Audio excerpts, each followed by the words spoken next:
Okay, let's take a look at this handguard. It's pretty cool, and I'm going to try and install it while you guys watch. Hopefully I won't need luck.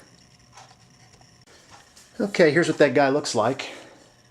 It's Keymod. Has the rail on top, Keymod stuff on the sides and bottom. It comes with a short section of Keymod rail, and it's a two-piece, so it goes on like a regular handguard. So I'm going to try and get this guy on there, and we'll take a look at it. The handguard I'm replacing, it's a typical old school quad rail, as you can see. And I've got some UTG covers on it, which are kind of bulky, but they work. I think I'm going to like the smaller setup on it. I've got a quick disconnect on my grip, so that's kind of cool. But I'm going to get these guys off of here and see if we can get this sucker off. Now, if you've never done this before, this ring here pulls back, and there's a tool for that. But sometimes, if you're lucky and you're strong, you can pull this down and you can get it to come out like that. Let's see if I can do the other side. Like I said, if you don't have the tool, if you've got a friend with a strong grip too, two guys can usually whip through this. I think I'm going to need my tool. Alright, I'm going to get my tool. So here's what the tool looks like. It's just a springy, padded dealie like this. The hook goes onto the mag well, and this goes over your springy handguard retainer. So what you do is you just slide that guy up there like that. Hook's on the mag well there. Should get this sling off of here, but it's a pain in the ass. There we go. And that way, as you can see, you can push it down.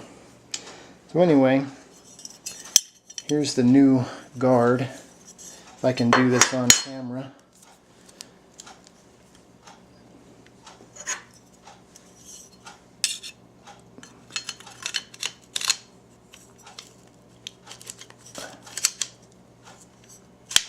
There we go.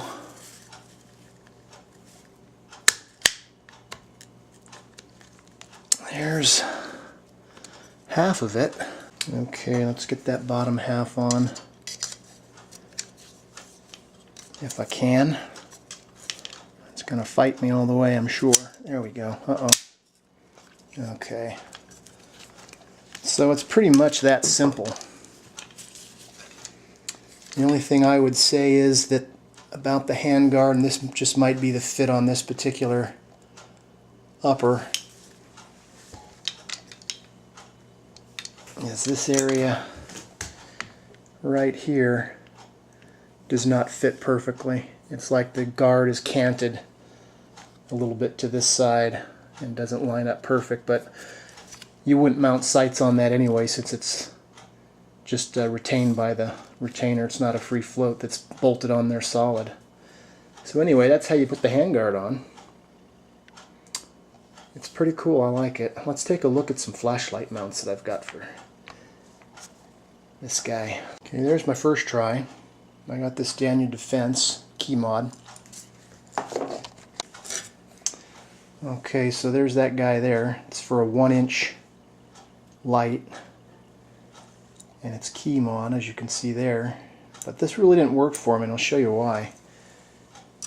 It fits here, but it's not far enough forward for me to actually be able to activate it with my thumb without moving my hand way back here, so I'd have to move my forward grip way back here. So this really didn't work for me. And what I found out with the Keymod handguard is that for some reason they've got this here, when, you know, I'd like it if they just move these up and get rid of this round hole that really doesn't help you. So you can't mount anything forward of these two. So if you've got a carbine length handguard like I do, you're kind of short of real estate because of that. Okay. Okay, here's an addendum while I'm going at it. There's the rail that came with it. It has straight edges, and it comes with hex screws that use a pretty standard size Allen key. For my flashlight mount, I bought a BCM rail section, and it's a little bit longer, and it's actually kind of nicer because it's got these beveled ends, so if it's up where you hit it, you're not going to jam your finger like you would with this one. If you do buy these though, be aware, and I don't know why BCM does this, but it doesn't come with the hex wrench like the Handguard did. And it's not a hex anyway, it is a Torx. So, if you don't have a Torx, you're going to have to go get one. What I did is I took the piece of Picatinny rail, which would go there, and then I grabbed my old flashlight mount, which is another Daniel Defense. I'm not exactly sure which model this is, but I've seen it online still, so you can still purchase it. And then get this guy on there. Really didn't like it because it sticks out so far. So then I got the Gear Sector GS3110, which is designed for a Surefire light that I already had. And this is a Picatinny rail version, and there it is with my Defender on it. And this just works perfect, so I wish I would have bought this one first. And I'll show you where that goes on the rifle. Okay, so I'm putting this on the top rail, and I can actually move this forward. So it's going to be right there.